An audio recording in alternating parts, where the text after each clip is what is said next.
இறைவசனம். நெகேமியா 8ஆம் அதிகாரம் 10ஆம் இறைவசனம்.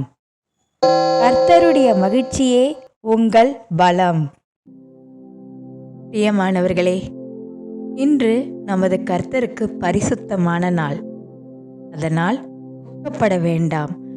கர்த்தருடைய மகிழ்ச்சியே உங்கள் பலமாகும். இந்த வார்த்தை நெகேமியா 8ஆம் அதிகாரம் 10ஆம் வசனத்திலிருந்து வருகிறது.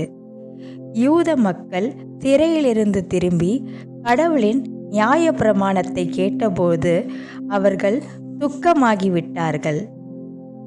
ஆனால் நெகேமியா அவர்களை தேற்றினார். கர்த்தருடைய மகிழ்ச்சியே உங்கள் பலமாக இருக்கும். இந்த வசனம் வெறும் ஒரு உணர்வு அல்ல, இது ஒரு வாழ்வியல் உண்மை. நாம் தாவீது ராஜாவை நினைப்போம். அவர் பல பிரச்சனைகளையும் விரோதிகளையும் எதிர்கொண்டார்.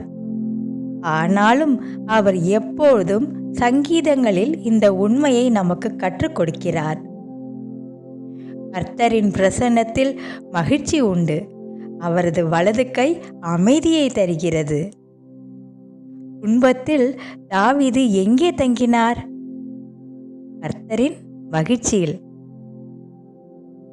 இதுபோல அப்போஸ்தலர் பவுல் அவர் சிறையில் இருந்தபோது பிலிப்பியருக்கான கடிதத்தில் 16 முறைக்கு மேல் ஒரு வார்த்தையை கூறுகிறார்: மகிழ்ச்சி அடையுங்கள்.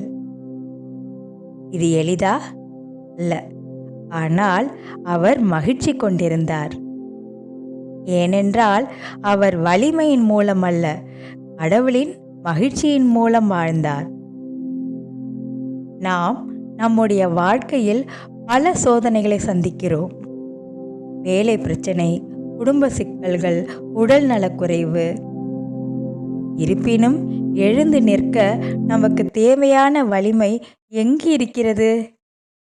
சூழ்நிலைகளில் அல்ல, மக்களின் ஒப்புதலில் அல்ல, அவருடைய அன்பில், மகிழ்ச்சியில், விசுவாசத்தில். இன்று நாமும் சந்திக்கும் சோதனைகள் எதுவாக இருந்தாலும் கர்த்தரின் மகிழ்ச்சி அடையும் போது நம்மிடம் மாறாத வலிமை இருக்கும்.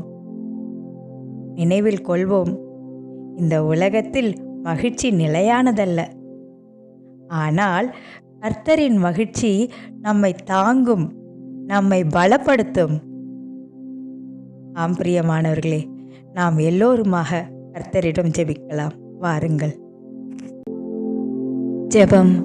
பரலோகத் பிதாவே, உம் பரிசுத்த நாமத்திற்கு துதி செலுத்துகிறோம். நாங்கள் எவ்வளவு தூரம் பயணித்தாலும் உமது கிருபை எங்களுக்கு ஆதரவாக இருந்தது. கர்த்தாவே, நோய்கள் அகன்று போகட்டும், உடல், மன, ஆத்மா ஆரோக்கியம் பெறட்டும், நிதி சிக்கல்கள் தீரட்டும், வசதி ஜீவனம் கிடைக்கட்டும், புதிய வாய்ப்புகள் திறக்கட்டும், எம் ஒவ்வொரு முயற்சியும் வெற்றியாகட்டும். கர்த்தாவே, நீர் எல்லா நன்மைகளின் தந்தையாக இருக்கிறீர். நீர் எங்களை பற்றாக்குறையிலிருந்து நிமிர்த்துவீர். எங்கள் வேலை, தொழில், குடும்பம், வாழ்வு எல்லாம் உம் கரங்களில் ஒப்புக்கொடுக்கிறோம். கர்த்தா, உமது மகிழ்ச்சி நமக்கு வலிமையாக இருக்கட்டும். நம்பிக்கையுடன் ஜெபிக்கிறோம். இயேசுவின் நாமத்தில் பிரார்த்திக்கிறேன். மகா பரிசுத்தமுள்ள நல்ல பிதாவே, ஆமேன். இன்று பிறந்த நாள், திருமண நாள் மற்றும் முக்கிய நாட்களை கொண்டாடுபவர்களை கடவுள் ஆசீர்வதிப்பாராக. தேர்வு எழுதும் நபர்கள், மருத்துவ அறிக்கைகள் மற்றும் தேர்வு முடிவுகளுக்காக காத்திருக்கும் நபர்கள், நிதி மற்றும் பிற பிரச்சனைகள் உள்ளவர்கள் பயப்பட வேண்டாம். கடவுள் உங்களுடன் இருக்கிறார். அவர் உங்களை ஆசீர்வதிப்பார். கர்த்தர் உங்களை மேன்மைப்படுத்துவாராக.